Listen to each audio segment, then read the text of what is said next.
அளவீசுடுங்க.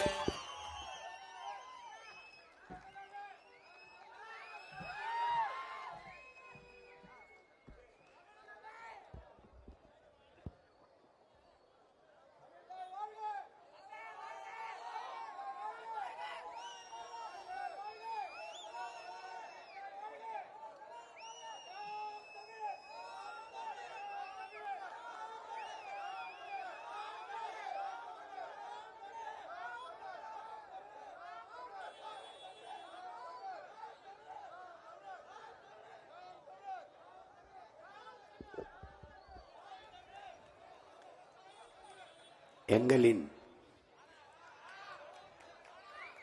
உயிரோடும் உணர்வோடும் கலந்து வாழுகின்ற அன்பு உறவுகள் அனைவருக்கும் வணக்கம்.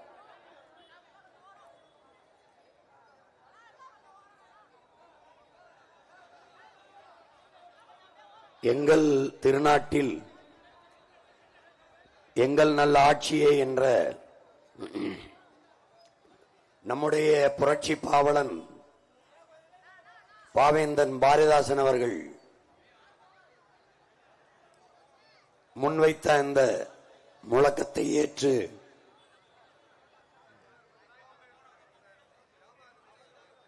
பசி பஞ்சமற்ற, ஊழல் லஞ்சமற்ற,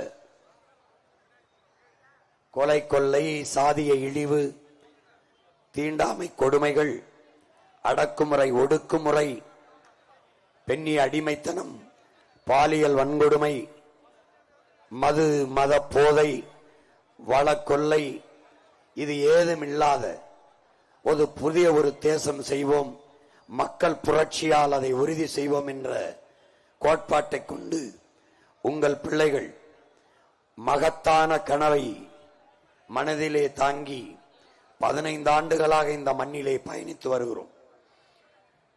ஒரு தூய தேசம், ஒரு கனவு தேசம், உலகின் தலை சிறந்த நாடாக என் தாய் நாட்டை மாற்றி படைக்க வேண்டும் என்கிற ஒரு பெருங்கனவோடு இந்த மண்ணிலே ஒரு மாற்று அரசியல் புரட்சியை முன்னெடுத்து வருகிறோம்.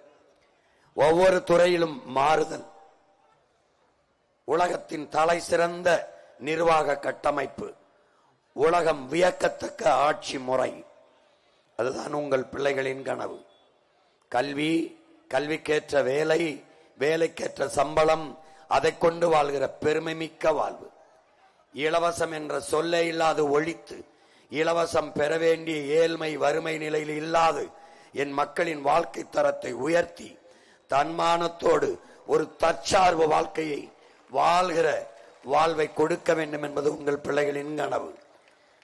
உலக தரத்திற்கு சிறந்த மருத்துவம், சிறந்த மருத்துவம், கட்டணமில்லாத மருத்துவம், கட்டணமில்லாத தூய குடிநீர், பயணிக்க பாதை, தரமான போக்குவரத்து, எரிக்க தடையற்ற மின்சாரம், குடிக்க தூய நீர், படிக்க சிறந்த கல்வி, பார்க்க சிறந்த மருத்துவம்,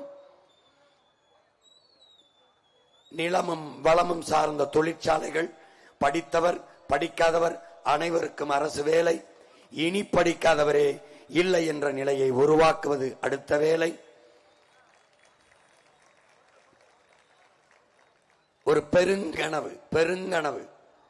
இதுவரை எங்களது முன்னவர்கள் நீண்ட காலமாக சுமந்து வந்த கனவு.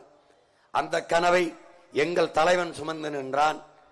அந்த கனவை இப்போது இந்த நிலத்திலே அவன் பிள்ளைகள் சுமந்து நிற்கிறோம். உள்ளுவதெல்லாம் உயர் உள்ளல், மற்றது தள்ளினும் தள்ளாமை நீர்த்து என்கிறார் எங்கள் வள்ளுவ பெருமகனார் தந்தருளிய மறைமொழியிலே. அப்படி உயர்ந்த எண்ணத்தை கொண்டு நம்முடைய தமிழ் அறிவியலின் அடையாளமாக இருக்கிற அப்துல் கலாம் கனவு காணுங்கள் பிள்ளைகளே என்கிறார். அந்த கனவு உறங்கும் போது வருவதல்ல, உன்னை உறங்க விடாமல் செய்வது என்கிறார். ஒரு முறை வருவது கனவு, மறுமுறை வருவது ஆசை, திரும்ப திரும்ப வருவது லட்சியம். அப்படி திரும்ப திரும்ப வருகிற இலட்சியத்தை நிறைவேற்ற துடிக்கிறோம். அந்த கனவை நாங்கள் பேசி பேசி கடத்தினோம். கருத்தியல் புரட்சியின் மூலமாக மக்களுக்கு கடத்தினோம் கடந்த 15 ஆண்டுகளாக. அதன் விளைவு 2016 4.5 லட்சம் வாக்குகளை வாங்கி நின்ற உங்கள் பிள்ளைகள் 19 17 லட்சம் வாக்குகளை வாங்கி உயர்ந்தோம். 21 30 லட்சம் வாக்குகளை பெற்று திமுக அதிமுகவுக்கு இடையே 3வது பெரிய கட்சியாக வளர்ந்தோம். வளர்த்தவர்கள் நீங்கள், மாண்புமிக்க எனது மக்கள், என்னை பெற்றவர்கள், என் உடன் பிறந்தவர்கள். அடுத்ததாக 24 இந்தியாவை யார் ஆள்வது என்பதிலே போட்டியிலே நாங்கள் இல்லை. ஏனென்றால் நாங்கள் பிரதம வேட்பாளர் இல்லை. ஆனால் அதிலே ஏற்கனவே இருந்த சின்னத்தை பறித்துக் கொண்டு புதிதாக ஒரு சின்னத்தை தந்தார்கள். ஒரே வாரத்தில் முடிந்தளவு கொண்டு போய் சேர்த்தோம். 3வது பெட்டியிலே இருந்தது எங்கள் சின்னம். அதை தேடி 36 லட்சம் வாக்குகளை, வாக்குக்கு 1 ரூபாய் வாங்காமல் தன்மானமிக்க, இனமானமிக்க, நல்ல அரசியலும் நல்ல ஆட்சியும் மலர வேண்டும் என்ற நோக்கம் கொண்ட, எண்ணம் கொண்ட என் இன சொந்தங்கள் 36 லட்சம் வாக்குகளை வாங்கி கொடுத்து தனித்த அங்கீகாரம் பெற்ற, முழு இசைவு பெற்ற மாநில கட்சி என்ற உயர்வை எங்களுக்கு தந்தார்கள். இந்த நிலத்திலே எங்கள் வாக்கு, எங்கள் கட்சியின் வாக்கு, என் மக்களின் வாக்கு என்று சொல்லக்கூடிய ஒரு தகுதியும் உரிமையும் நேர்மையும் நாம் தமிழர் கட்சிக்கு மட்டும்தான் இருக்கிறது. ஏனென்றால் இது ஒற்றை கட்சி வாக்கு. திமுக வாக்கு இது என்று சொல்ல முடியாது, அதிமுக வாக்கு இது என்று சொல்ல முடியாது. ஏனென்றால் அது கூட்டு அவியல் பொறியல் என்ற சாப்பாடு. அது கூட்டணி நோட்டணி, இது கொள்கை அணி, ஒரே அணி, மக்களோடு சேர்ந்து மக்களுக்காக களத்திலே நிற்கிற மாபெரும் மாற்று அரசியல் புரட்சி. அதனால்தான் இது மக்களுக்கான எளிய மக்களின் புரட்சி என்ற முழக்கத்தை முன்வைத்து களத்திலே நிற்கிறோம். என் அன்பு சொந்தங்களே, என் அருமை பெற்றோர்களே, என் உயிரினுமினிய என் தம்பி தங்கைகளே, ஒரு நாட்டில் ஒரு நாடு, ஒரு இனம் வீர மக்களை பெற்றிருந்தால்தான் அந்த இனம் பாதுகாப்பாக வாழும். வீர மக்களை பெறாத இனம் சிதைந்து அழியும், நாட்டை இழக்கும். வீரம்தான் காக்கும். அப்படி வீர படையாக இருக்கிற நம்மளுடைய காவல் படை, காக்கும் தெய்வங்களாக இருக்கக்கூடிய காவல் படை இன்றைக்கு கணக்கில்லாத காவல் மரணங்கள், காவலர்களே பணிச்சுமையால் தற்கொலை, இப்படி எண்ணற்ற நிகழ்வுகளை நீங்கள் பார்க்கிறீர்கள். இன்றைக்கு காவல்துறை அதிகாரிகள் வந்தால் மாமா வர்றார், அவர் வர்றார் என்று ஏளனம் பேசுகிறதையெல்லாம் நீங்கள் பார்க்கிறீர்கள். இந்த நிலையை மாற்றி காவலர்கள் காவல் தெய்வங்கள் என்று என் மக்களால் போற்றப்படுகிற உயரத்திற்கு எங்களின் காவல்துறையை தூக்கி கொண்டு போய் நிறுத்த வேண்டும் என்கிற கனவு, இந்த கனவை தந்தவன் என் உயிர் தலைவன் மேதகுவே பிரபாகரன் அவர்கள். என் அன்பு சொந்தங்களே, உங்கள் மகனின் உங்கள் பிள்ளைகளின் ஆட்சியில், நாம் தமிழர் ஆட்சியில், தமிழ் தேச அரசின் ஆட்சியில் காவல்துறை எப்படி இருக்கிறது என்பதை சுருக்கமாக ஒரு முன்னோட்டமாக காட்டுகிறேன். நேரம் குறைவாக இருப்பதால் ஒரு மேடையில் இவ்வளவுதான் காட்ட முடிகிறது. என் கனவு பெரிது, மிக பெரிது. ஆனால் அதில் துளியை காட்சி வடிவத்தில் பேசி பேசி கடத்த முடியவில்லை, புரிய வைக்க முடியவில்லை. அச்சு ஆவணத்தில் குடித்தேன். படிக்கிற பழக்கம் என் மக்களுக்கு இல்லை. படம் பார்த்து பழகி போன என் மக்களுக்கு படம் காட்டுவது என்று முடிவெடுத்து படம் காட்டுகிறேன். ஏன்னா நீங்க படம் காட்டுறவன்னு தான் ஓட்டு போடுறீங்க. அதனால உங்க மகனும் ஒரு படம், உருப்படியான படம், தேவையான படம், நாட்டுக்கு படம், பொழுதுபோக்கு படம் இல்ல, நல்ல பொழுதா ஆக்கிற படம். இது என்னன்னு பார்க்காதீங்க, இத வட்டமா, இதான் தமிழ்நாட்டு அரசு முத்திரை. இதுவரை நீங்க பாக்குறத எடுத்துரும். தலைநகரையே மாத்திரம், தமிழ்நாட்டே மாத்திரம் 5 தலைநகரம். அது ஏன் போடுறேன்னு அப்புறம் சொல்றேன், இப்ப நிறைய நேரம் இல்ல. இது பெரிய செய்தி. இது காவல், நம்முடைய ஆட்சியில் காவல்துறை எப்படி கட்டமைக்கப்படுது பாருங்க. எந்த நாட்டிலும் சிறையிலையும் நீதிமன்றங்களையும் காவல் நிலையங்களையும் கூட்டம் குறைகிறதோ அந்த நாடு குற்றமற்ற சமூகம் என்று போற்றப்படும். எந்த நாட்டில் காவல்துறைக்கு, வழக்கறிஞர்களுக்கு, நீதிபதிகளுக்கு அதிகமாக மதிப்பு இருக்கிறதோ அந்த நாடு அதிக குற்றவாளிகளை கொன்ற நாடு, அது குற்ற சமூகம் என்று பொருள். எந்த நாட்டில் நீதிமன்றத்தில் கூட்டம் குறைகிறதோ, காவலர்களுக்கு வேலை இல்லை என்று ஆகிறதோ, வழக்கறிஞர் அந்த நாட்டில் ஒழுக்கம் இருக்கிறது, அறநெறி இருக்கிறது, நன்னறி இருக்கிறது, தர்மம் தலை தோங்குகிறது என்று பொருள். உங்களுக்கு தெரியாது. அப்ப இந்த நம்முடைய கல்வி முறையை வகுத்தவன் அவன் என்ன பண்றான், நான் இந்தியா முழுமைக்கும் பயணித்து சென்றேன், அங்கே வந்து ஒரு பிச்சைக்காரனை கூட ஒரு திருடனை கூட பார்க்கல. அவ்வளவு அற சிந்தனை தர்ம சிந்தனை அந்த நாட்டில் இருந்ததுங்கிறான். உங்களுக்கு அந்த மாதிரி மெக்காலேயுடைய கல்வி திட்டத்தை தான் நம்ம படிக்கிறோம். அவன் இந்தியா முழுமைக்கும் குறுக்கு நெடுக்குமா நான் பயணிச்சேன், ஒரு திருடனை கூட ஒரு பிச்சைக்காரனை கூட பார்க்கலைங்கிறான். அவ்வளவு தர்ம சிந்தனை அந்த நாட்டில் மேலோங்கி இருந்ததுன்னு. இன்னைக்கு திருட்டு பயிலும் பிச்சைக்காரன் தான் குறுக்கு மறுக்குமா ஓடுறான். அதுலயும் நான் என் வீட்டுக்கு போற போது ஒவ்வொரு நிறுத்தத்திலையும் கையேந்திரான். யாரு? பூரா வட இந்தியன். அப்ப நான் என்ன தெரிஞ்ச, இனி நமக்கு பிச்சை எடுக்கிற வேலை கூட மிச்சம் இல்ல, எல்லாம் அதையும் பறிச்சுக்கிட்டான். இப்ப பாரு, நல்லா கவனி. அந்த சமூகத்தை எப்படி ஒரு குற்றவாளிகளே உருவாகாத குற்றமற்ற சமூகத்தை உருவாக்குவதுதான் உங்கள் பிள்ளைகள் எங்களின் கனவு, நம்முடைய கனவு. அப்போ அந்த கனவை நிறைவேற்றோம். நம்முடைய தலைவர், எங்கள் தலைவர், படத்தை போட்டு காட்ட முடியாது, அதை ஒளிபரப்ப மாட்டாங்க. தலைவர்னா உனக்கு யாருன்னு தெரியும். அப்ப நம்ம தலைவரை வந்து காவல் படையை கட்டிட்டு காவல்துறை அணிவகுப்பு பேரணி அதுல மரியாதையை வாங்கும் போது காவல்துறையிட்ட பேசினது தலைவர் பேசினது அவன் மகன். நான் உங்களுக்கு பேசுறேன். குற்றவாளிகளை பிடித்து கூண்டில் நிறுத்துவதல்ல காவல்துறையின் வேலை. குற்றவாளிகளே உருவாகாத ஒரு சமூகத்தை உருவாக்குவதுதான் காவல்துறையின் வேலை. இப்ப வேலை என்ன? குற்றவாளிகளே உருவாகாத ஒரு சமூகத்தை படைப்பதுதான் காவல்துறையின் வேலை. அப்படிப்பட்ட காவல்துறை படைப்பதுதான் நம்முடைய வேலை. இங்க பாரு,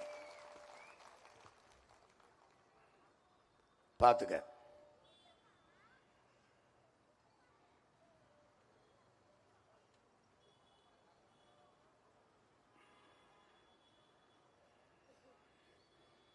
இது ஏன் சீருடைய மாத்திருக்கேன்? இந்த காக்கி மேல என் மக்களுக்கு ஒரு வெறுப்பு இருக்கு, ஒரு அச்சம் இருக்கு. வந்த உடனே இந்த சீருடைய மாத்திடுறோம். மாத்திட்டு பாரு எப்படி இருக்கு, பாரு அப்படி பாரு. காவல் நிலையத்தில் அந்த சிவப்பு கிவப்பு அருவருப்பார்களை தூக்கிறோம். காவல் போலீஸ் ஸ்டேஷன் ஒரு பையன் இருக்கல, பயப்பட தேவையில்லை. அங்க நம்ம காவல் தெய்வங்கள் இருக்குன்னு நினைக்கணும். இங்க பாரு, வண்ணத்தை முழுக்க மாத்தி விட்டுரும். சுழற்சி முறையில் பணி, காவல்துறைக்கு சுழற்சி முறையில் பணி. ஆண் காவலர்களுக்கு 8 மணி நேரம் தான் பணி, பெண் காவலர்களுக்கு 6 மணி நேரம் தான் பணி. காவலர்கள் பற்றாக்குறை இருந்தால் பணிக்கு கூடுதலாக நம்ம காவலர்களை எடுத்துக்கிறோம். பாத்துக்க, காவலர்களை கூடுதலா எடுக்கிறோம். இதுல என்னன்னு பாரு, ராணுவ வீரர் நாட்டின் பாதுகாப்புக்கு நிற்கிற பாதுகாப்பு படை வீரர்களுக்கு கூட 2 மாத காலம் விடுமுறை இருக்கிறது, இந்த நாட்டில் இருக்கிறது. நீதி அரசர்களுக்கு கூட சம்மர் வெக்கேஷன், கோடை விடுமுறை என்று 2 மாத காலம் விடுமுறை. ஏப்ரல் மேலாம் நீதிமன்றம் இருக்காது, விடுமுறை இருக்கிறது. ஆனால் நம்முடைய காவலர்களுக்கு ஒரு நாள் 1 மணி நேரம் கூட விடுமுறை இல்லை. இது எவ்வளவு பெரிய கொடுமைன்னு பாரு. ஆசிரியர்களுக்கு இருக்கு, ராணுவ வீரருக்கு இருக்கு, எல்லாருக்கும் இருக்கு, காவல்துறைக்கு இல்லை. இப்ப நாம என்ன செய்யறோம்? காவல்துறைக்கு இதனால அந்த இல்லாதனால மன அழுத்தம் கூடி, பணிச்சுமை, மன அழுத்தம், உறக்க நேரம் குறைவு, குடும்பத்தை பார்க்க முடியாது, அம்மாவுக்கு முடியலாம் மருத்துவமனை சேர்க்க முடியாது, மனைவிக்கு பிரசவம்னாலும் கூட போக முடியாது, பிள்ளைக்கு பள்ளிக்கூடத்துக்கு போனாலும் சேர முடியாது. எல்லா சுமையும் வந்து அழுந்தி மன அழுத்தத்துல தற்கொலை செய்து கொள்கிற நிலைக்கு. இவன் என்னுடைய உறவினர், இவரு கோவையில பெரிய பொறுப்புல இருந்தாரு, துப்பாக்கி எடுத்து நெத்தியில சுட்டி இறந்து விட்டாப்ல. எப்படி? மனச்சுமை, அழுத்தம். இது நம்ம தங்கச்சி உங்களுக்கு தெரியும், தற்கொலை செய்து கொண்டு இறந்தது உங்களுக்கு தெரியும்.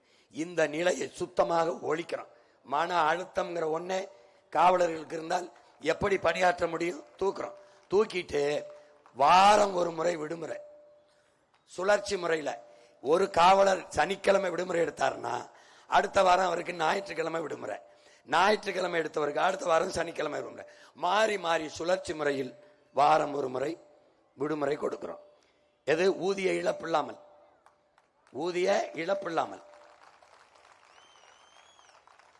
நல்லா கவனிச்சுக்கிற, பார்த்துக்கிட்டே வா.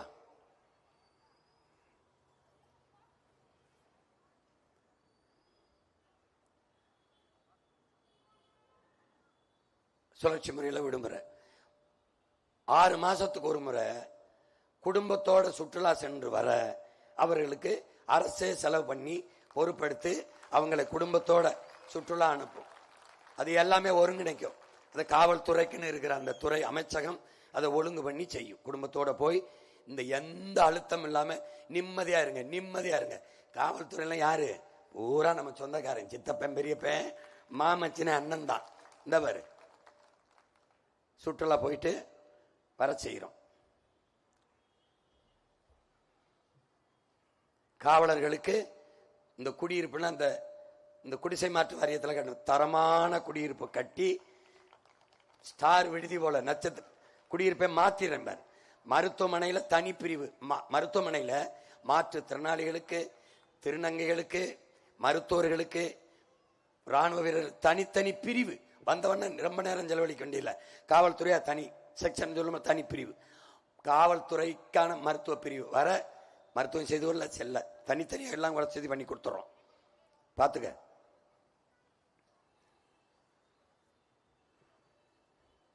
இப்ப கண்காணிப்பு கருவி எல்லா இடத்துலையும் காவல் நிலையத்தில் நாடே கண்காணிக்கப்பட்டு இருக்கோம். தப்பிக்க முடியாது. எங்கிருந்து யார் கண்காணிக்கிறார் என்று உனக்கு தெரியாது. இப்ப ஒரு குற்றவாளி குற்றம் செஞ்சிட்டார், கூப்பிட்டு விசாரிக்கும் போது மாண்பு மிக்க மனித நேயத்தோட இப்படி டவசர கழட்டு, இந்த சட்டை கழட்டு, உட்காரு, முட்டிக்கால் போடு, அடி தடி, அதெல்லாம் கிடையாது. எல்லாத்தையும் வாதிருப்போம். இப்ப என்ன பண்றோம்? குற்றங்களை குறைக்க நமக்கு குற்ற தடுப்பு காவல் படையை கண்டுபிடிச்சிடறோம். இந்த சீருடை இல்லாது பிரிவென்டிவ் ஃபோர்ஸ் அவங்கள என்ன பண்றோம்? உடல் தகுதியை நீக்கிடுறோம். ஒரு உயரம் குறைமா இருக்காரு, தடிமனா இருக்காரு, ஒல்லியா இருக்காரு, கல்வி தகுதி மட்டும்தான் பார்க்கும், சேர்த்துக்கிறோம். திருநங்கை, மாற்றுத்திறனாளி. நீ மாற்றுத்திறனாளியில போலீஸ் பார்த்துக்க மாட்டீல, உன் மகன் ஆட்சியில போலீஸ் எப்படி பாரு இப்படி இருப்பாப்ல. அவர் என்ன பண்ணுவாரு? இந்த கூட்டத்துக்குள்ள வந்து உட்கார்ந்து இருப்பாப்ல. உனக்கு போலீஸ்ன்னு தெரியாது, உன்னை விட வேகமா கை தட்டுவாப்ல. நீ சேட்டை பண்ணின்னு வச்சுக்கிறீங்க, அவர் எல்லாருக்கும் கறி வச்சிருப்பேன், கை கை கை கைன்னு செய்தி போகும். 10 பேர் வந்து எந்திரிக்கு தம்பிம்பா. போலீஸ் மாதிரி யாருங்க நீங்க? வாங்க வாங்குங்க, வாங்க வாங்க, கூட்டிட்டு போய் உட்காருங்க. ஹலோ உட்காரா, டேய் உட்காரா பட. அங்க போனா தெரியும் அவன் போலீஸ்ன்னு. தப்பிக்கவே முடியாது. நீ தாலி அக்கிறது, தோட இருக்கிறது, பிள்ளைய கேலி பண்றது, பரிசத்திடுறது, தொலைச்சு போடுவேன். ஊக்கி வச்ச பச்சை மட்டையை அடிச்சு உடம்புல உப்பு தண்ணி வச்சு விட்டுருவேன். ஒழுங்கா இருக்கணும். வெறும் பச்சை மட்டை இல்ல தம்பி, முதுத்தோலை உரிச்சு உப்பு தண்ணியை கடல் தண்ணியாச்சு உப்பை கரைச்சி ஊற்றி விட்டுருவேன். துடிச்சு துடிச்சு கும்பிட்டு விழுந்துருவேன். இனிமே எண்ணமே வராது உனக்கு. பார்த்துக்க. குற்ற தடுப்பு காவல் நிலையம் தொடங்குவேன். இவங்கெல்லாம் போலீஸ், உனக்கு தெரியாது. இப்ப பாத்தீல போலீஸ். அப்ப குற்றம் நடந்த பிறகு கண்டுபிடிச்சு அதை வழக்காக்கி நீதிமன்றத்தில் இருந்து தண்டனை பெற்று கொடுக்கிற காவல் படை தான் இருக்கு. குற்றம் நடப்பதற்கு முன்பு அதை தடுக்கிற காவல் படை ஒரு பிரிவை நம்ம உருவாக்கிக்கிறோம். அது ஒண்ணு உருவாக்கிக்கிறோம்.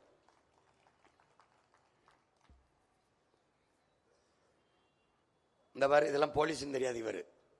இவங்கெல்லாம் போலீஸ்ன்னு தெரியாது உனக்கு. தீ குடிச்சு உட்கார்ந்துருக்கு. இந்த மாதிரி சேட்டை அந்த பண்ணின்னு வச்சுக்க, இப்பெல்லாம் பண்ணின்னு வச்சுக்க தம்பி, கதை இந்த மாதிரி வாட்சில இருந்து போயிருச்சு, கண்ட்ரோல் ரூமுக்கு போயிருச்சு வந்து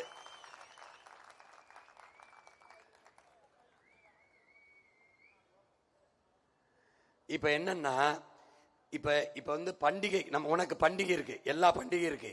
பொங்கல் பண்டிகை இருக்கு, தீபாவளி இருக்கு, ரம்ஜான் இருக்கு. ஆனால் காவலர்களுக்கு எந்த பண்டிகையும் இல்லை. நீ பட்டாசு வெடிச்சா இப்ப பார்த்து வெடிப்பா, ஓரமா வெடிப்பா, நிக்கணும். பொங்கலுக்கே நிக்கணும். நீ செத்து பாடையில போனாலும் கூட வரணும், பல்லக்கு தூக்கிட்டு போனாலும் வரணும், கோயில் திருவிழாவுக்கு வரணும், எல்லாத்துக்கும் நிக்கணும். ஆனால் நம்ம ஆட்சியில விடுமுறை. எப்படி விடுமுறை? ஒரு நாள்ல அரை நாள் பண்டிகை காலங்கள்ல அவர்களுக்கு விடுமுறை. மீதி நேரம் பகுதி நேரம் பிரிச்சுக்கிறோம். இப்ப 8 மணி நேரத்துல 4 மணி நேரம் அவருக்கு பணி, பெண் காவலருக்கு 3 மணி நேரம் பணி செஞ்சுட்டு போயிடலாம். சுழற்சி முறையில விடுமுறையை பண்டிகை காலங்களில் கொடுத்துக்கிறோம். என்னன்னா, பலகாரம் சாப்பிட முடியாது, தாய் தந்தையரோடு இருக்க முடியாது, ஒரு புதுசு வேட்டி கட்ட முடியாது, எப்ப பார்த்தாலும் சீருடையோட வெறப்பாவே இருக்கிற நிலைமை தூக்கிறோம். மகளிர் காவலர்களுக்கு மகப்பேறு காலத்தில் ஓராண்டு விடுப்பு கொடுத்து சம்பள பிடித்தல்லாம ஊதியத்தோட கொடுத்துறோம்.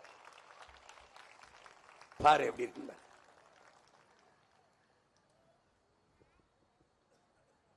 எல்லாத்துக்கும் கூட வருவான் போலீஸ், எல்லாத்துக்கும் வருவான். நீ விபத்துனாலும் வரணும், சாலையில் விழுந்து செத்தினாலும் வரணும். இங்க பாரு, செத்து ஒருத்தன் சாலையில் விழுந்தான்னு வச்சுக்க, ஆயிரக்கணக்கா நீ போயிட்டு இருப்ப. செத்து விழுந்த உன் சித்தப்பனா இருக்கலாம், என் அப்பனா இருக்கலாம், உன் அண்ணனா இருக்கலாம், உன் மாமனா இருக்கலாம், உன் மச்சனா இருக்கலாம், உன் நண்பனா இருக்கலாம், நீ போய்கிட்டே இருப்ப. ஆனால் எவன் செத்து பிணமாக விழுந்தாலும் அந்த பிணத்திற்கு முதல் சொந்தக்காரன் நான் தான் என்று வந்து நிற்பவன் போலீஸ், காவல்துறை. புரியுதுன்னு நினைக்கிறேன். இனிமேலாவது காவல்துறையை போற்ற மதிக்க பழகிக்க. பாரு, முதல்ல விழுந்தவன அந்த இடத்துல வந்து ஒரு போரையை போத்தி துணியை போத்தி இந்த பிணத்துக்கு நான் தாண்டா சொந்தக்காரன் நிக்க போறது யாரு? காவல்துறை. பாரு, மேன்மையான பணிகளை செய்யும் காவலர்களை போற்ற வேண்டும். எப்படி? அப்படி போற்றவர்களுக்கு உயரிய விருது கொடுத்து பணி உயர்வு கொடுக்கும். அவன் மரணிக்கும் போது அரசு மரியாதையோடு அடக்கம் செய்யும். போற்றத்தக்க பணியை செய்கிற காவலர்களை போற்றும், கொண்டாடும் அரசு. இப்ப பாரு, இவர் தலைவர், இவர் சாலையில போறதுக்கு இந்த மாதிரி ஒரு கொடுமை பார்த்துக்கிட்டா 3 மணி நேரத்துக்கு முன்னாடி இவங்க வீட்டை விட்டு கிளம்புறதுக்கு முன்னாடி போக்குவரத்தை நிறுத்தி வரிசையா வெயில்ல நம்ம பிள்ளைகளை ஆண்காவலர் பெண்காவலர் நின்று இங்கிட்டு போ அங்கிட்டு போ டிராபிக் எங்க போறாரு இவரு? கோடுமை ஒரு நாள் அதிகாலையில் விண்ணூர்தி நிலையத்துக்கு போக 5 மணிக்கு வரேன், வரிசையா என் தம்பி வணக்கம் பண்ண, என்ன நேரத்தில் நின்றுகிட்டு இருக்கேன்னு கேட்கிறேன். அண்ணே சைக்கிள் ஓட்ட வராங்கண்ணே. டேய் வச்சு வெளுத்து விட்டேன் பாரு, சைக்கிள்ல இந்த பக்கம் போறாங்கன்னு மொத்த போக்குவரத்தையும் ஒரே பக்கம் திருப்பி தேசிய நெடுஞ்சாலையில ஒரு பக்கத்துல போக வர நெரிசல் வராது, விபத்தான யாரு பொறுப்பு? அதுக்கப்புறம் தான் ஓட்டணுமா போய் பூங்கால ஓட்டு, விளையாட்டு திடல்ல ஓட்டு. எப்படி இருக்கு? இப்ப நமக்கு எதுக்கு இவ்வளவு காவல்துறை பாதுகாப்பு? நம்ம தான் நாட்டுக்கே பாதுகாப்பு. எப்படி? தேவையில்லை. இங்க பாரு, இவருக்கு பாதுகாப்பு கொடுக்கணும். ஒரு எலிப்படை, பூனைப்படை, இசட்டுப்படை, ஒய்படை. எதுக்கு? ஏண்டா இவ்வளவு பயந்தங்க எதுக்குடா வாரிய பதவிக்காரிய அவ்வளவு உயிர் பயிருக்குன்னா வீட்டிலே இருக்க வேண்டியதானடா. மக்களுக்கு சேவை செய்ய வரவன் மக்களை பார்த்து பயப்படுறான். ஏய், எந்த நாட்டிலடா அது நடக்குது? இந்த மாதிரி சாருக்கு பாதுகாப்பு. வரிசையில நிக்கணும். இங்க ஏப்ரல் மேல வெயில நிக்கணும், பனியில நிக்கணும், மழையில நிக்கணும், ராத்திரியில நிக்கணும். பாரு, இந்த முறையை ஒழிக்கணும்டா. இந்த நாட்டில் சுத்தமா ஒழிக்கணும். காவல் நிலையத்தில் இரு, அதான் உன் வேலை. ரோட்ல நிக்காத. இந்த பாரு, போகும்போது இவருக்கு பாதுகாப்பு கொடுத்து, இது எதுக்குன்னு கேட்கிறேன். இப்ப என்ன உங்க அண்ணன் கேள்வி கேட்கிறோம், மயன் இந்த தேர்தலை ஓட்டு கேட்க போகும்போது என் ஆத்தா கலந்தபடி ஆரத்தி எடுக்கிறாங்கல்ல, அந்த இதுக்குள்ள ஆசிட்ட ஊத்திடுவான்னு நீ எப்படி நீ நம்பாம போய் கும்பிடுற? பக்கத்தில் நிக்கிற நீ ஆசிட்ட வச்சு அந்த சூடத்துல கொளுத்தி விட்டான்னா என்ன பண்ணுவ? அப்ப பயம் இல்லாம நிக்கிற பல்ல அடிச்சுக்கிட்டு. அப்ப அதிகாரத்துக்கு வந்த பிறகு அதே மக்களை, உனக்கு வாக்கு செலுத்தி தேர்வு செஞ்ச மக்களை சந்திக்க எதற்காக பயப்படுற? எதுக்கு பயப்படுற? இங்க பாரு,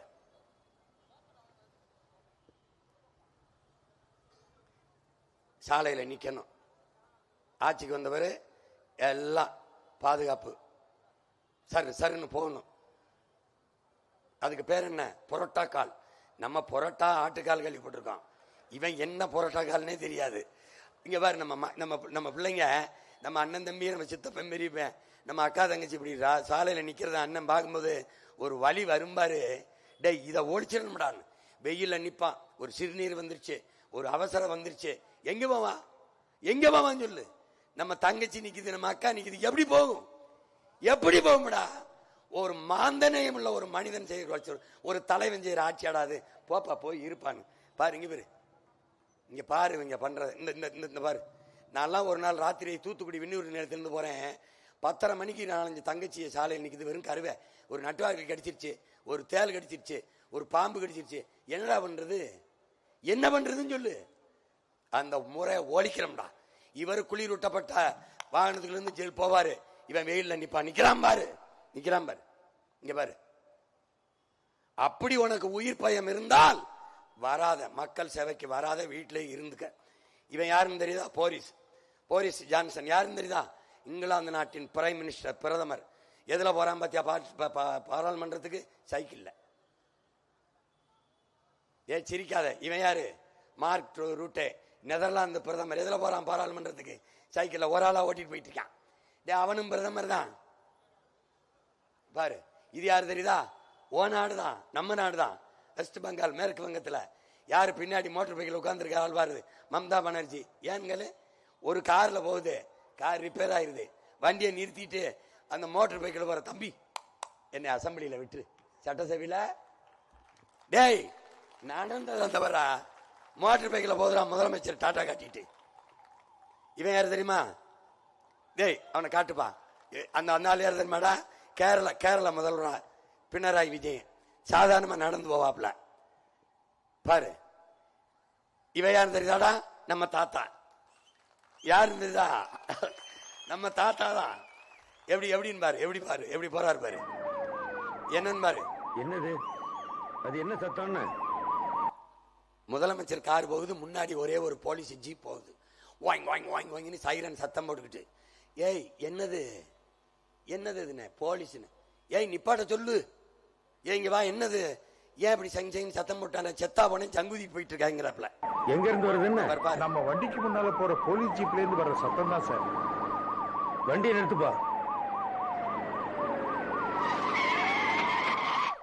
அது என்னையா? அது சிவப்பா மேல மாட்டி வச்சிருக்கீங்க? சைரன் வண்டி சார். இது என்ன கூத்துன்னு? நான் உயிரோடு தானே இருக்கேன். முன்னால சங்கு ஊதிட்டு போனா என்ன அர்த்தம்னு? நீங்க போற ரூட் பந்தோபஸ்துக்காக கொண்டு வந்திருக்கோம் சார்.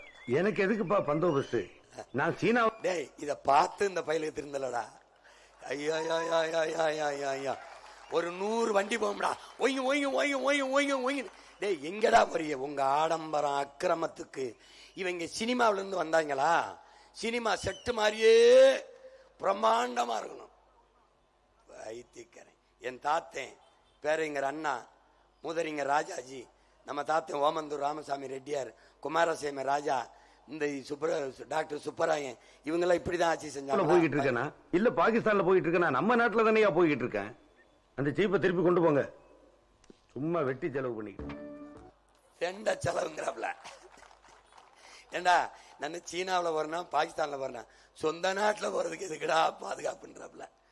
இவங்க மக்களை நம்மள பயப்படுறாங்க. இது தாத்தாவின் ஆட்சியில, பேர ஆட்சியில எப்படி இருக்கு? தவிர்க்க முடியாத இடங்களில் என் பிள்ளைய நிக்குதுன்னு வச்சுக்க, பெண் காவலர்களுக்கு கேரவேன்ங்கிற பாதுகாப்பு வண்டியை முதல்ல அனுப்பிடுவேன். மொபைல் டாய்லெட்ஸ் வச்சிருவேன். எப்படி? மொபைல் டாய்லெட்ஸ் வச்சிருவேன். ஆண் காவலர்களுக்கு அதே மாதிரி வச்சிருவேன். தவிர்க்க முடியாத இடத்துல தான். தேவையில்லாம சாலையில் வந்து நின்றுட்டு இருக்கக்கூடாது. நீ போய் காவல் நிலையத்தில் காவல் பணியை செய், உனக்கு என்ன வேலையை செய். இல்லைன்னா சும்மா இரு, புத்தகம் எடுத்து படிச்சுக்கிட்டு இரு. இந்த மாதிரி பெரிய கூட்டங்கள் இருக்குது. அதுக்கு பாதுகாப்பு கொடுக்க வேண்டிய அவசியம் வருது என்றால் அங்க பிள்ளைகளுக்கு போதிய வசதி இந்த மாதிரி வண்டியை முதல்ல நிறுத்திடுவேன். நகரும் கழிவறைகள், கேரவன், நடிகர்கள்லாம் சினிமா படப்பிடிப்புக்கு பயன்படுத்துறாங்களா, ஷூட்டிங்க்கு, அந்த வண்டியை அரசு வச்சிருக்கோம். ஒவ்வொரு இடத்துலையும் கொண்டு நிறுத்திடும். அதுக்கு கேரவன் பேரு, பாதுகாப்பு வண்டி. இங்க பாரு, இந்த மாதிரி எங்க காவலர்கள் சாலையில நின்று பணி செய்யறது கிடையாது. அப்ப என்ன பண்றேன்? போக்குவரத்து காவலர்கள் நடுவீதியில் நிற்பதோ வெயில்ல நிற்பதோ கிடையாது, எடுத்துறோம். என்ன பண்றேன்? சாலையின் இரு ஓரத்துல கண்ணாடி அறை, இப்படி இந்த பக்கம் சுவர் இருக்கும், பின்னாடி சுவருக்கு முன்னாடி கண்ணாடி அறை இருக்கும். குளிரூட்டப்பட்ட அறைக்குள்ள இருக்கணும், உள்ளே இருக்கணும். உள்ள இருந்து எல்லா இடங்களையும் வளைவு கண்காணிப்பு கருவி சிசிடிவி பொருத்தியிருப்பேன். பல இடங்கள்ல எல்லாம் கண்ணு முன்னாடி கவனிச்சுக்கிட்டே இருக்கலாம். அங்கே மாற்றுத்திறனாளிகள், திருநங்கைகள், ஏற்கனவே இருக்கிற காவலர்கள், புதிய பணிக்கு எடுக்கும் போது திருநங்கைகள், மாற்றுத்திறனாளிகள் எல்லாரையும், விதவை பெண்களை எல்லாம் எடுத்து வச்சிருப்பேன் அந்த அந்த அறைக்குள்ள. இந்த பாரு, அப்படி இந்த முறையை ஒழிச்சிடும். நீ தவறே செய்ய முடியாது. ஒவ்வொரு வளைவும் போட்டுக்கிறோம். இது எங்க இருக்கு? இது மாதிரி சிங்கப்பூர்ல இப்படி இந்த மாதிரி அறையை கொடுத்துறேன். நீ ஒண்ணுமே பண்ண முடியாது. ஏசி போட்டு உள்ள உட்கார்ந்துக்கிற வேண்டியதான். அந்த சீருடைய மாத்திடுறேன், வெள்ளைய. அது தூசி அடிச்சு அது நீ தெருவில் அந்த பச்சையை கொடுத்துறேன். ஏன்? பச்சை கிரீன் சிக்னல் வந்தா தானே நீ போகணும். போக்குவரத்து எல்லா காவலருக்கும் பச்சையா போடு. இந்த பாரு, சீருடைய மாத்திடுறேன். சாலையில நிக்கவில்லை. 20 ஐர மாத்திரை தூய தமிழ்ல, அது கிலோமீட்டர் இங்கிலீஷ்ல. நான் வரும்போது 1000 மாத்திரைன்னு தான் எழுதியிருக்கோம். அப்புறம் குழம்பிக்காத. கிலோமீட்டர் வேகத்துல 1000 மாத்திரை வேகத்துல செல்லவும்னு இருக்குதுன்னா இப்படி எழுத்து வரும். 15 கிலோமீட்டர் வேகத்துல போ அப்படின்னா அதுல நீ போகணும். போகல அப்படின்னா இவர் மெதுவாக செல்லவும் தான் எழுதியிருக்கும். ஏன்? பள்ளிக்கூடம் அருகில். இந்த மெதுவாக செல்லவும்லாம் இருக்கு, அதை எடுத்துருவோம். பள்ளிக்கூடம் அருகில் அதான் போட்டிருப்போம். பள்ளிக்கூடம் அருகில்னா நீ என்ன தெரிஞ்சிருக்கணும்? மெதுவா செல்லணும். மெதுவாக செல்லணும்னு எழுதுனா நீ அறிவு கட்டவன், முட்டா பையன் அர்த்தம். நடைபாதை நடப்பதற்கே நீ எழுதி 50-60 கோடி செலவு பண்ணி இந்த முதன்மையான நகரங்கள்ல வேணா நான் சொன்ன போய் கேட்க நகரில் நடைபாதை நடப்பதற்கு 10 அடிக்கு ஒரு பலகை வச்சிருக்கு. அப்ப நடைபாதை நடக்கிறதுக்கெல்லாம் படுத்து உருள்றதுக்க டேய், நடைபாதை நடப்பதற்குன்னு தெரியணும்டா. அந்த சமூகம் தாண்டா அறிவு சமூகம். புல் மேல நடக்காதன்னு எழுதி வைக்கிறது மாதிரி ஒரு தற்குறி சமூகம் இருக்கடா. தற்குறி சமூகம் பைத்தியக்காரங்களா. பள்ளிக்கூடம் அருகில், கோயில் அருகில், தொடர்வண்டி நிலையம் அருகில், அவ்வளவுதான் போட முடியும். அவ்வளவுதான் போட முடியும். இதை கத்துக்கணும் முதல்ல. இங்க பாரு, இவ்வளவுதான் கொடுப்பேன். ஏன்? பள்ளிக்கூடத்து மெதுவாக செல்லவும் அதெல்லாம் போட மாட்டேன், தூக்கிடுவேன். வேகத்தடையை எடுத்துருவேன். வேகத்தடை என்பது மக்களின் அறிவுக்கு போட்ட தடை, ஒழுக்கத்திற்கு போட்ட தடை. இப்போ நான் என்ன நினைக்கிறேன்? வேகத்தடை போட்டா தான் இவன் மெதுவா வருவான்னு நினைக்கிறேன். அடுத்த அறிவை குறைச்சு மதிப்பிடுறேன். நீ என்ன நினைக்கிற? வேகத்தடை போட்டா தான் மெதுவா வருவான், அடுத்த மதிப்பை தூக்கிடுறேன், அங்க வைக்கிறேன். இங்க இது இருக்கு அப்படின்னா நீ மெதுவா செல்லணும். கடைப்பிடிக்கணும். இல்லைன்னா உள்ள இருந்து கம்பியை பிடிக்கணும். இங்க பாரு, ஏனுகளு 3 வயசுல அரும்புல சேர்க்கிறேன், மொட்டுல சேர்க்கிறேன். அரும்பு, மொட்டு, மலர். No LKG UKG bloody nonsense, தூக்கி தூர வீசிடுறேன். அரும்பு, மொட்டு, மலர் 3 வகுப்புல 3 வயசுல ஒன்னா சேர்க்கிறேன். 6 வயசுல 3 வயசுல சேர்க்கிறேன். அரும்புல மொட்டு, மலர் 6 வயசு வந்தோன்னு ஒன்னா சேர்க்கிறேன். உலகத்தின் தலை சிறந்த கல்வியில் நாடு 7 வயசுல சேர்க்குது. தென்கொரியா 8 வயசுல சேர்க்குது. சிங்கப்பூர் 6 வயசுல சேர்க்குது. இது 3 தான் தரத்துல முதலிடத்தில் இருக்குது. அதை முந்துற நான் 6 வயசுல சேர்க்கிறேன். அந்த ஒன்னாப்புல என் பிள்ளைக்கு ஆரம்பிச்சிருவேன். எப்படி? சாலை விதி, அடிப்படை சட்டம், ஒவ்வொரு பாடம், ஒவ்வொரு வகுப்பு. என்ன 2 வகுப்புல நடத்துவேன். சாலை விதி என் பிள்ளைக்கு நல்லா ஏறிடும். அடிப்படை டிராபிக் போலீஸுக்கு அது சொல்லிக் கொடுக்கும், கத்து கொடுத்துருவேன். சட்டம், அடிப்படை சட்டம் தனியா படிக்கிறது வேற. ஆனா அடிப்படை சட்டம் என் பிள்ளைக்கு தெரியும். எவனும் ஈபிகோ செக்ஷன் எல்லாம் பேசி தப்பிக்க முடியாது. ஒண்ணு வருவேன். இங்க பாரு, கத்து கொடுத்துருவேன் எல்லாம். இப்ப நான் சொல்ல நம்ப முடியலடா. நம்ம ஊர்ல, நம்ம நாட்டுல தான் அந்தமான பாரு, அந்தமான்ல centre for traffic education stimulation அப்படின்னு சொல்லிட்டு குழந்தைல இருந்தே இவங்க ஆரம்பிக்கிறதுனாலதான் இவ்வளவு சூப்பரா இருக்குது. இங்க பாருங்க எவ்வளவு இதுவா போட்டிருக்காங்கன்னு. இத பயிற்றுவிக்கிறதுக்கு பிராக்டிக்கல் செயல்முறை பள்ளி பயிற்சி. அவன் ஒரு இடத்த வச்சு பிள்ளைகளுக்கு சாலை விதியை எப்படி கொடுக்குறான். எங்க? வெளியில இல்ல, அந்தமான்ல. அதை இந்த மான்ல உன் மகன் சீமான் செய்யறேன். இந்த பாரு, சிக்னல்லாம் வந்துச்சுன்னா அந்த குழந்தைலாம் வந்து ஃபாலோ பண்ணுது. பிரேக் போட்டான் பாருங்க. ஒரு போலீஸையும் போட்டு அவங்களுக்கு ஒரு என்கரேஜ்மெண்ட் கொடுக்குற மாதிரி. சூப்பர்ல. பாருங்க, ரெட் இருக்கு நில்லு அப்படின்னு சொல்லிட்டு அவர் சொல்றாரு. நின்றது அது படிச்சுக்கிறது. சின்ன வயசுல பிஞ்சு நெஞ்சுக்குள்ளே அது பதிஞ்சுக்கிறது. அது வாழ்நாள்ல கடைசி வரை மறக்காது. சோப்புனா நிறுத்தணும், பச்சைனா செல்லணும். புரியுதா? Super initiative. பாத்தீங்களா? அந்த லைன் உள்ளே நிக்கணும் அப்படின்னு சொல்லிட்டு சின்ன வயசே சொல்லி தராங்க. இதை நாம சொல்லி கொடுக்கிறோம். யாருக்கு? நம்ம பிள்ளைகளுக்கு சொல்லி கொடுக்கணும்னா எனக்கு ஓட்ட போடு, இல்லைன்னா எவனுக்கோ போடு. இப்ப பாரு, போக்குவரத்து விதி கத்துக்கிட்டாச்சு. இப்ப சாலை விதியை நீ மதிக்கணும். இப்ப என்னன்னு, ஒரு 60 கிலோமீட்டர் இந்த 60 ஐரை மாத்திரை வேகத்துல நீ போகணும்னு அறிவுறுத்திக்கிட்டே இருக்கும். அங்க மேல ஓடும், சுழல் எழுத்து ஓடும். நீ அந்த இடத்துல நிறுத்தும் போது ஒரு தமிழ்ல ஒரு அறிவிப்பு வரும்.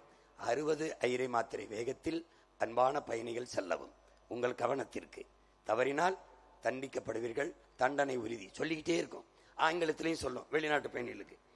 இப்போ நீ மீறி போயிட்டா எவன் கவனிக்கிறான்னு ஒரு 1/2 கிலோமீட்டர் வேகத்துல போயிட்டா எவன்டா பாக்குறான்னு இந்த பாரு, இங்க இருந்து அடுத்ததுக்கு போயிரும் தகவல். இந்த வண்டி, இந்த வண்ணம், இந்த எண்ணு இங்கே கருவி இருக்கும், இங்கே கருவி இருக்கும், இங்கே கருவி இருக்கும், தப்பிக்கவே முடியாது. நீ அங்க வந்தோடனே எங்கால் குறுக்க வந்து ஸ்டாப் பண்ணுவாப்ல, இந்த நிறுத்திட்டார் பாரு. நீங்க தானே இது இந்த இடத்துல 1/2 கிலோமீட்டர் வேகத்துல கூட வந்துட்டீங்கன்னு. நான் இல்லையே அப்படின்னு எடுத்து காட்டுவாப்ல வீடியோ. இது நீ தானே? ஆமா. வந்ததுக்கு 1000 ரூபாய், பொய் சொன்னீல அதுக்கு ஒரு 1000 ரூபாய், 2000 ரூபாய் கட்டுவாப்ல. கட்டினவன விட மாட்டாப்ல, ஓட்டுநர் உரிமத்தை கொடுன்ட்டு ஒரு கையெழுத்து போட்டுருவாப்ல. கையெழுத்து போட்டு 6 முறை மன்னிக்கும் என் நாடு, என்னுடைய காவல்துறை மன்னிக்கும். 6 தவறுக்கு மேல பண்ணிட்ட ஓட்டுநர் உரிமையை எடுத்துரும், பறிச்சிரும். அதுக்கப்புறம் நீ வண்டியை மீறி ஓட்டின உள்ளதான் இருந்து எண்ணணும். பாத்துக்க. இந்த விதியை சிங்கப்பூர் கடைபிடிக்குது. இங்க பாரு எப்படி கடைபிடிக்குது பாரு, எப்படி கடைபிடிக்குது. சாலை விதி எப்படி வச்சுக்கிறது. ஒரு தவறு பண்ணிட்டீங்கன்னா அந்த முன்னாடி டேஷ்போர்டு இருக்குல்ல, அங்க ஒரு பிக்சட் டெபாசிட் மாதிரி ஒரு காசு வச்சிருக்கணும் நீ வங்கி. அந்த தவறுக்கு ஒரு தண்டனையா டக்குன்னு அதுவே எடுத்துக்கிறோம். 12 தவறை பொறுக்குது, 12 மிஸ்டேக்ஸ். நான் 6 தான். அவன் செதுக்கி உருவாக்கிட்டான், நான் செதுக்கிறேன், அதனால கொஞ்சம் வேகம் 6 தான் மன்னிப்பேன். அவன் 12 தவறை பொறுக்கிறான், நான் 6 தவறை பொறுக்கிறேன். அதுக்கு மேல பண்ணான்னு வச்சுக்க, வாழ்நாள்ல என் நாட்டுக்குள்ள நீ வண்டி ஓட்ட முடியாது. வண்டியை வீட்டில் வச்சு பூஜை தான் பண்ணணும். பாத்துக்க. அதுக்கு மேல எவன் கவனிப்பான்னு வண்டி எடுத்து ஓட்டினு வச்சுக்க, உள்ள இவர் மாதிரி தான் உட்கார்ந்து இருக்கணும். பாத்துக்க. ஊர்காவல் படை ஏற்கனவே இருக்கு நம்ம பிள்ளைகளுக்கு. பணி நிரந்தரம் இல்லை, 4 நாள் தான் வேலை வருது, 500 ரூபா 300 ரூபா தான் சம்பளம் வருது. இதை சிறப்பு படைப்பிரிவா அங்கீகரிச்சு அவர்களுக்கும் உரிய சம்பளத்தை கொடுத்து பணிக்கு நம்ம கூடுதல் அதிகமா போர்ஸ் தேவைப்படுது, இவங்களை எடுத்துக்கிறோம். இதெல்லாம் எடுத்துக்கிறோம்.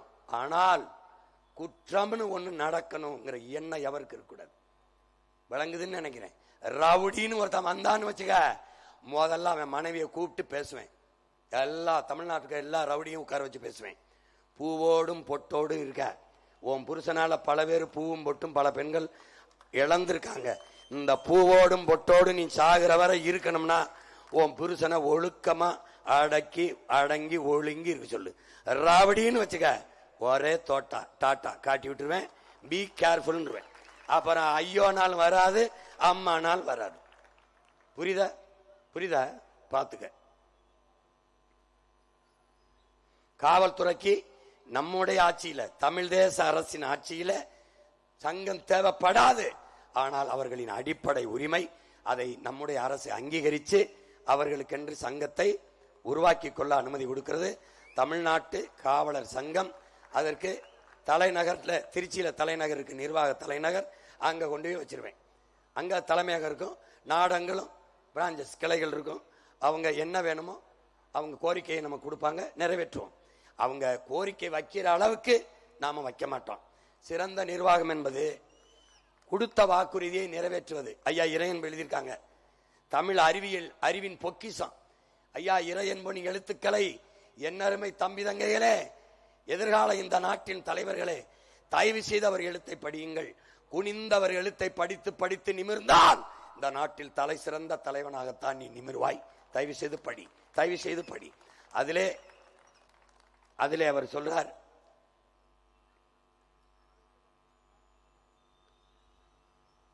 வேறு காவலர்களுக்கு விருது கொடுத்துறோம், தமிழ்நாட்டு அரசு மரியாதை கொடுத்துறோம். இது மாதிரி காவலர்களை தெய்வங்களாக வச்சு போற்றுகிற காலத்தை தமிழ் தேசிய அரசு உருவாக்கும். காவலர்கள் என்ன சொல்றானா, சிறந்த நிர்வாகம் என்பது கொடுத்த வாக்குறுதிகளை காப்பாற்றுவது, நிறைவேற்றுவது. எப்படி நிறைவேற்றுவது? வாக்குறுதியே கொடுக்காத அளவிற்கு ஆட்சி செய்வது. நான் வந்தா அண்டா தாரேன், மிக்சி தாரேன், கிரைண்டர் தாரேன், பிரிட்ஜ் தாரேன், இல்ல, அது தேவைப்படாத அளவிற்கு என் மக்களின் வாழ்க்கை தரத்தை உயர்த்தி ஒரு தற்சார் வாழ்க்கை கொடுப்பதான் சிறந்த ஆட்சி நிர்வாகம். அப்ப என் காவலர்களுக்கு எந்த பிரச்சனையும் வராத ஒரு ஆட்சி முறையை நான் கொடுத்துருவேன். சங்கம் தேவைப்படாது. ஆனாலும் அவர்கள் கோரிக்கையை தமிழ் தேச அரசு, நாம் தமிழர் அரசு நிறைவேற்றுது. தனியாக சங்கம் வைக்குது.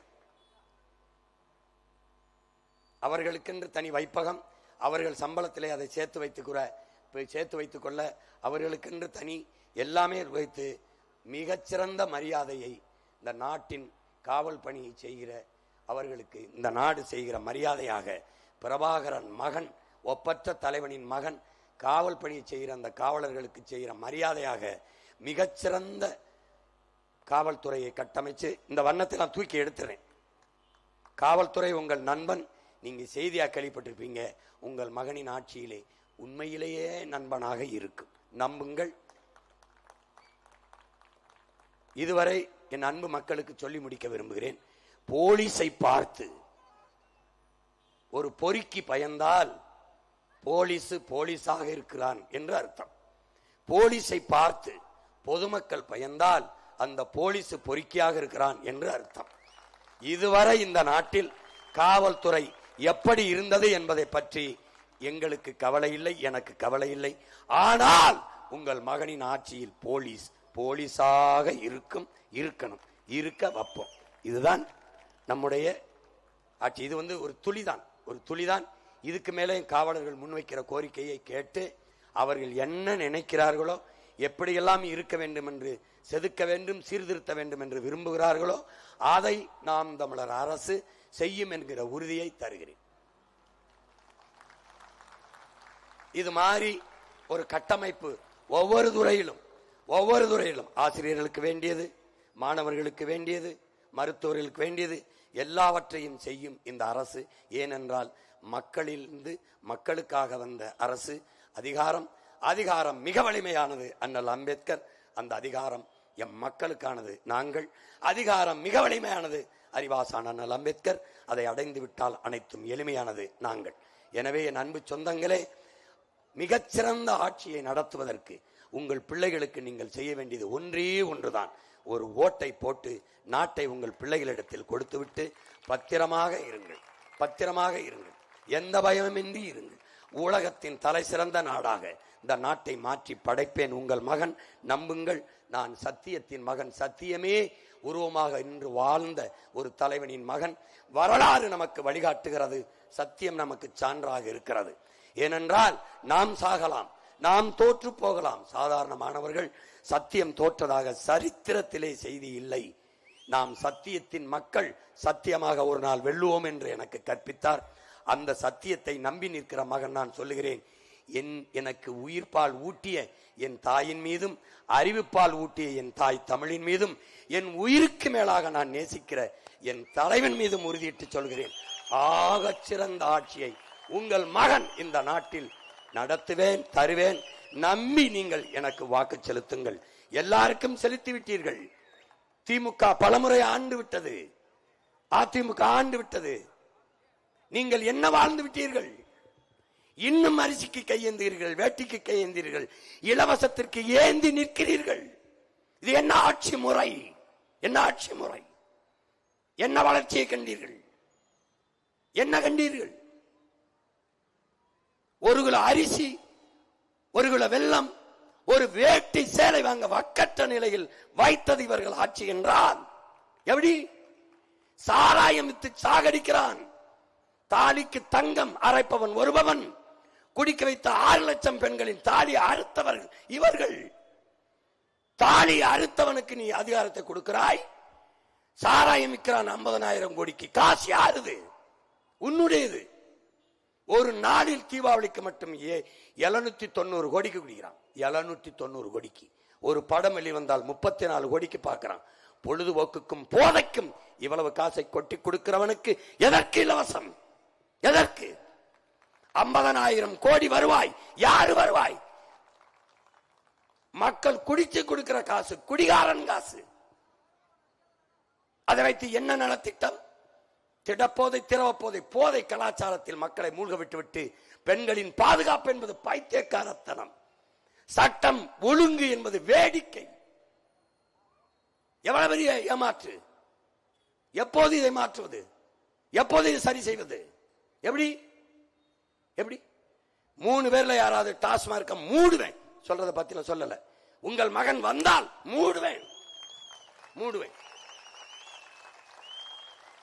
அப்ப வருவாய்க்கு என்ன பண்ணுவ? இது 50,000 கோடி. பால் 3 லட்சம் கோடி. இந்த சாராயம் உயிரை எடுக்கும், என் பால் உயிரை கொடுக்கும். எந்த பக்கம் நிக்க போற? எந்த பக்கம் நிக்க போற? அவன் ஊழல் லஞ்சம், நான் உண்மை நேர்மை. அவன் எல்லாம் இலவசம். 2000 2000 2500. இவன் 3 சிலிண்டர். அவன் அன்னபூர்ணி சூப்பர் 6 6 சிலிண்டர். நோ இலவசம். Education free, medical free, water free, drinking water free. எப்படி?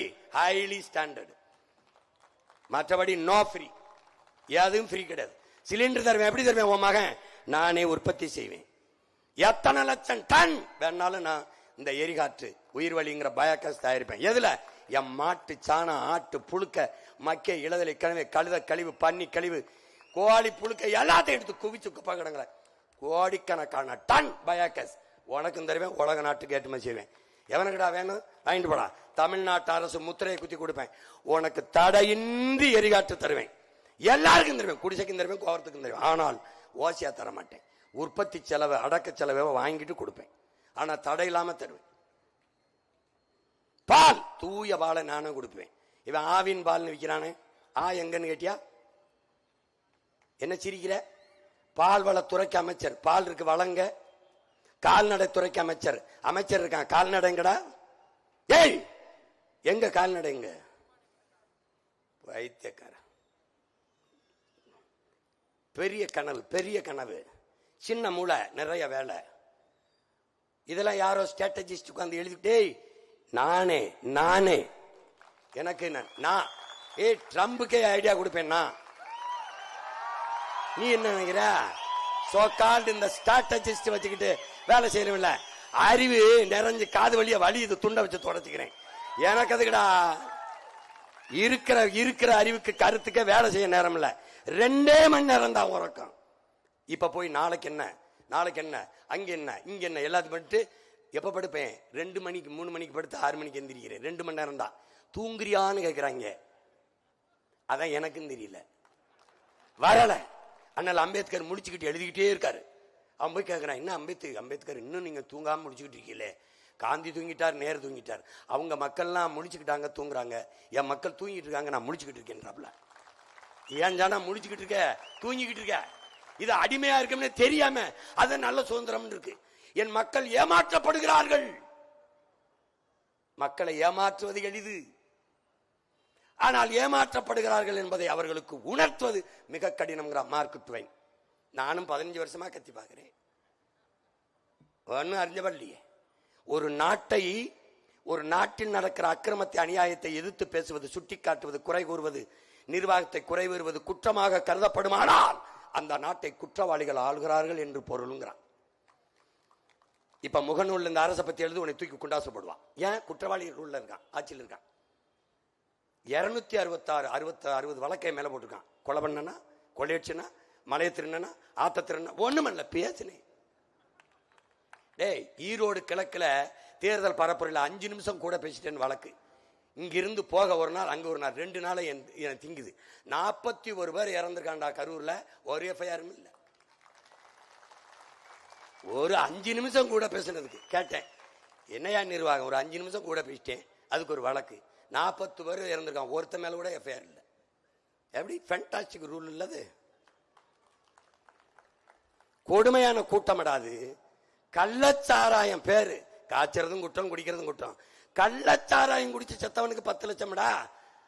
குடும்பத்தில் ஒருத்தனுக்கு அரசு வேலை, பிள்ளைய நான் படிச்சு பெங்குது. ஆனா ராணுவ வீரன் நாட்டு எல்லையில நாட்டை பாதுகாக்க சண்டை போட்டு செத்து வந்தானடா, ஒத்தரவா கொடுக்கறது இல்லடா. ஒரு மாலைய போடுறதுல ஒரு மந்திரி போய், இந்த நாட்டுக்காக நான் போய் செத்தால் இந்த நாடு என் வீடை பார்க்கும் என்ற நம்பிக்கை கொடுத்தா தானடா படைக்கு போவான். நாதியற்று நிறுத்திடும்னா எவன்டா போவான் நாட்டு பாதுகாப்புக்கு? எப்படி? இப்ப நம்ம என்ன சொல்ல வேண்டியிருக்கு? யாராவது முடியல, வாழ முடியல, சாகிறதுனா விஷம் குடிச்சு சாகாதிய, கள்ளச்சாரம் குடிச்சு சாங்க, வீட்டுக்காவது 10 லட்சம் கிடைக்கும்னு சொல்ல வேண்டியது இருக்கு. தொலைங்கடா, இந்த கொடுமையை தொலைங்கடா. மாறி மாறி ரெட்டலை, உதயசூரியன் ரெட்டலை. உதயசூரியனுக்கு போட்ட அவர் வீட்டில் வெடியும், நாட்டில் வெடியுமா? விடிஞ்சிருக்கா? திடீர்னு ஒரே நாள்ல 1,31,00,000 வங்கி கணக்குல 5,000 போடுறாரு. யாரா அவர்? பரம்பரை சொத்தை வித்துட்டாரா போட்டார்? கேட்டியாடி என்னைக்காது? 6,800 கோடி இழந்திருக்குடா. ஆசிரியருக்கு சம்பளம் கொடுக்க முடியல, ரோட்ல நிக்கிறான்டா. டாக்டருக்கு சம்பளம் கொடுக்க ரோட்ல நிக்கிறான்டா. மொத்தமா 200 கோடியில முடிச்சுக்கலாம்டா. ஆனா 6800 கோடிடா.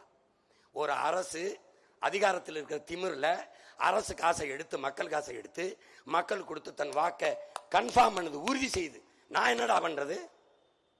நான் எங்க போறது? ஏழை மகன் இந்த நாட்டுக்கு மக்களுக்கும் சேவை செய்ய நிக்கிற எனக்கு என்னடா இருக்கு?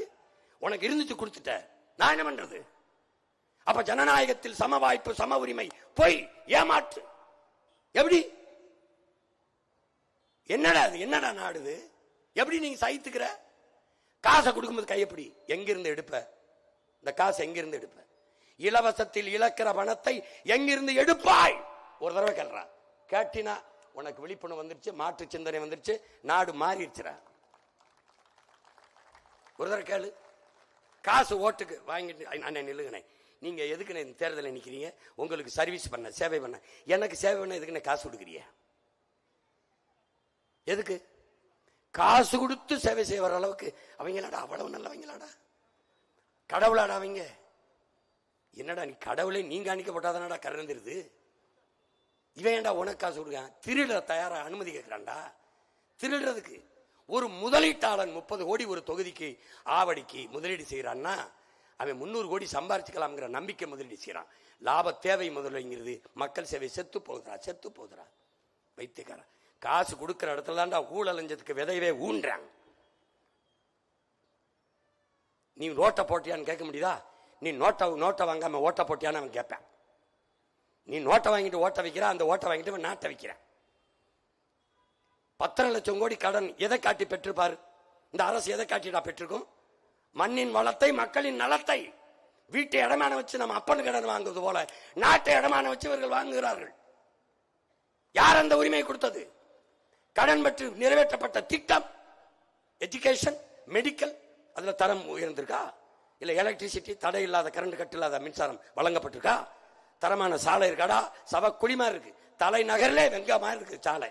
அப்ப உள்சாலை, கிராமப்புறங்கள்ல போக்குவரத்து, அரசு போக்குவரத்து என்ன விளங்குதா? உட்கார இடம் இல்ல, பாதியில பிஞ்சுக்கிட்டு போகுது, போகும்போது டயர் கலந்துட்டு ஓடுது. வைத்தியகர் எல்லாத்தையும் மாத்தணும். உன்னால முடியும், என்னால முடியும், நம்மால் முடியும்.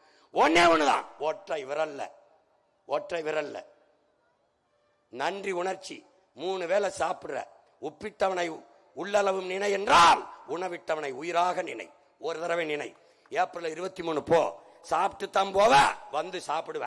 சாப்பிடுற நீ உழவனின் உழைப்புல, அவன் வேர்வையில விளைஞ்சதான் சாப்பிடுற. நன்றியோட, நன்றி உணர்ச்சி என்ற ஒன்று இருந்தா அந்த இன்னைக்கு பாரு 3வது பெட்டி 4வது பெட்டிலாம் தேடாத. உன் மகன் ரெகக்னைஸ்டு பார்ட்டி ஆயிட்டான். அங்கீகாரம் பெற்ற கட்சி முதல் பெட்டியில வைக்கணும்.